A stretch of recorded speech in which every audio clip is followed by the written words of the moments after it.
السلام عليكم ورحمة الله وبركاته، كيف الحال؟ إن شاء الله تكونوا جميعا بخير. النهاردة هنعمل مع بعض صنف حلو، هو يعتبر جديد بالنسبة لناس كتير أو بالنسبة لأماكن كتير في مصر ما يعرفوهوش أو مش متعودين عليه، وأماكن تانية طبعا عارفاه.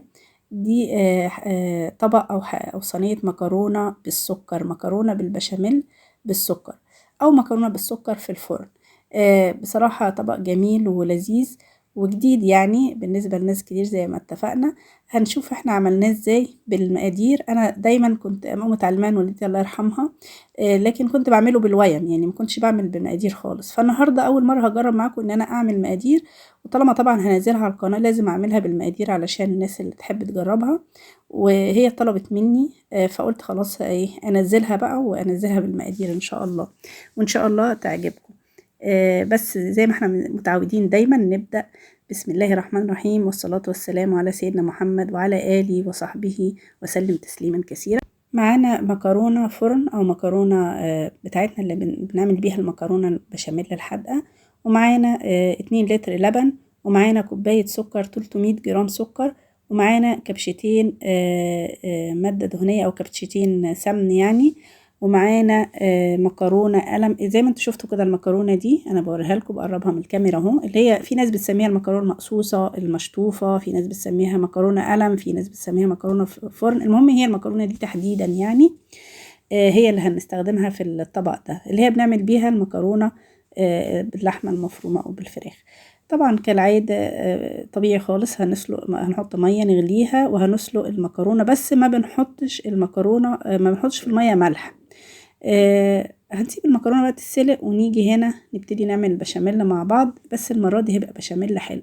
حطيت انا تقريبا كبشة سمنة وحوالي نص كبشة زيت كده، وهبتدي احمر الدقيق عادي، مش هيخليه يحمر ولا ياخد لون زي ما بعمل بشاميل الحادق، بس ده هيبقى بشاميل حلو يعني مش هحط فيه ملح ولا اي توابل. على ما الدقيق بس استوى كده من غير ما ياخد لون، هو لسه لونه فاتح، ابتدي انزل باللتر اللبن، هقلب فيه واضيف، وانا بقلبه هضيف عليه جزء من السكر علشان البشاميل يبقى برضو ايه مسكر على وش الصينيه، لان هناخد منه جزء على وش الصينيه. حطيت انا تقريبا 100 جرام سكر، وحطيت برضو جزء فانيليا، شويه فانيليا. هنا بقى البشاميل استوى معايا، انا مش عايزاه تقيل، انا بس كل الحكايه عايزاه يبقى خفيف علشان احط منه على وش الصينيه، يبقى كده خفيف وجوسي كده، ما بقاش رابط. وهاخد منه قسمته انا بقى جزئين، جزء هحطه مع المكرونه تاني في مرحله معينه هوريها لكم دلوقتي، والجزء التاني اللي هو بقى في الكنكه ده هو اللي هحطه على وش الصينيه. ده هركنه على جنب دلوقتي، وهنشوف بقى هنعمل ايه بالباقي. هنا المكرونه بقى تقريبا كان فاضلها تكه كده وخلاص هنطفي عليها. اخدت المكرونه عادي، شطفتها صفيتها وغسلتها بميه عادي وصفيتها، وحطيتها بقى في لتر اللبن التاني. حطيت جزء من اللبن على النار وحطيتها فيه، واضفت ال 200 جرام سكر المتبقيين. انا لسه زي ما قلت لكم بجرب معاكم، انا مش عارفه لاني ما كنتش بعمل بمقادير. هنشوف بقى، هو السكر ده هدوق وانا شغاله، لو السكر مظبوط خلاص كده. انا حطيت باقي اللبن كله كده، الاتنين لتر لبن كلهم اتحطوا، لتر في البشاميل ولتر في المكرونه. دلوقتي هحط معلقتين سمنه بلدي، وهشوف برضو كل ده انا بجرب معاكم بالمقادير، لان حقيقي يعني تقريبا اول مره يعني او اول مره اركز بقى ان انا اعمل بمقادير. يعني انا دايما بعملها كده بالويم وبدوقها وبظبطها على هذا الاساس وانا بشتغل يعني. هستمر بقى في التقليب شويه كده، السمن مع السكر مع اللبن، والمفروض انزل برضو دلوقتي بجزء البشاميل. ممكن يعني هي مفيش ترتيب على فكرة، كمان عادي ممكن احط اللبن تغلي فيه شوية كده وانزل بالبشاميل على طول من البداية، يعني مفيش مشكلة. بالسكر وبعديها البشاميل والسمن، وافضل بقى اسيبها تاخد وتدي مع بعض حبة حلوين كده، يعني حوالي تقريبا تلت ساعة و25 دقيقة من اول ما احطها في اللبن لحد ما انزلها من على النار.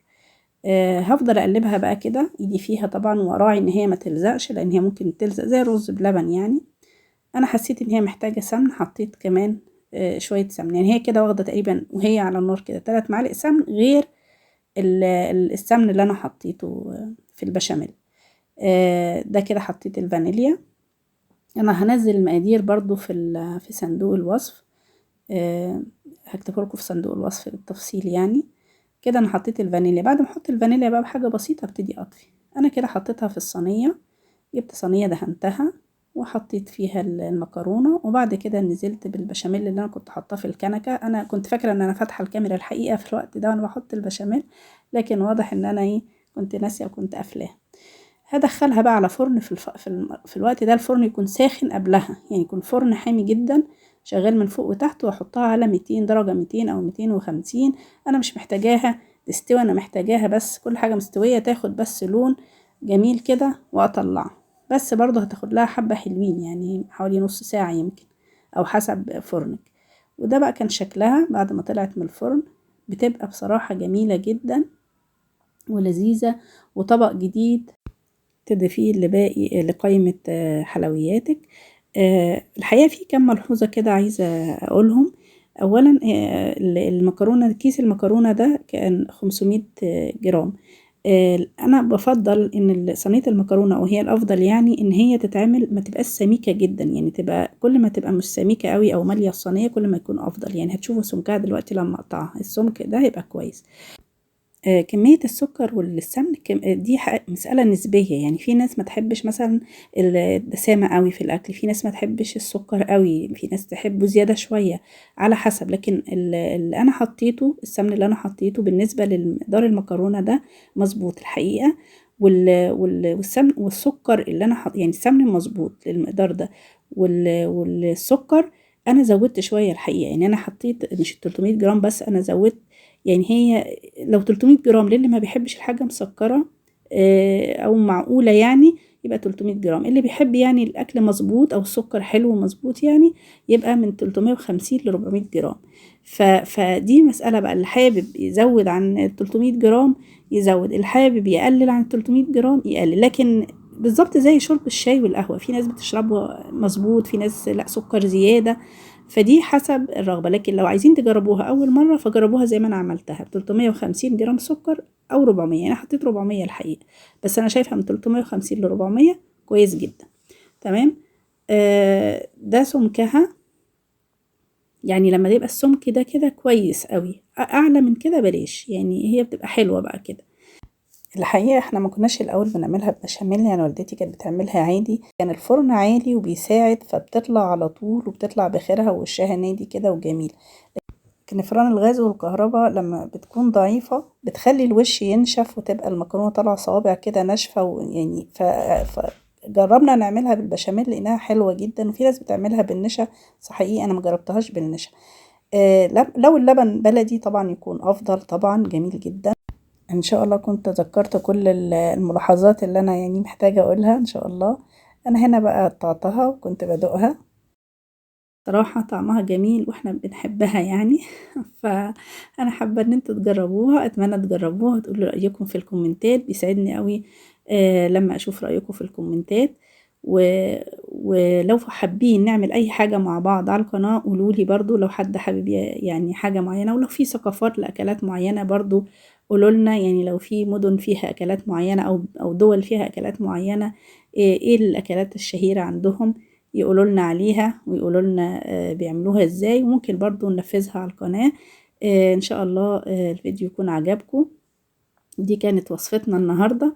ياريت ما تنسوش تعملوا لايك وشير وتشتركوا في القناة لو لسه ما اشتركتوش، وتفعلوا الجرس علشان يوصلكوا كل جديد، وتعملوا لايك كتير كتير قوي ان شاء الله يسعدني. وإن شاء الله أشوفكم في وصفة جديدة. السلام عليكم ورحمة الله وبركاته، وصلى اللهم وسلم وبارك على سيدنا محمد وعلى آله وصحبه وسلم، في أمان الله.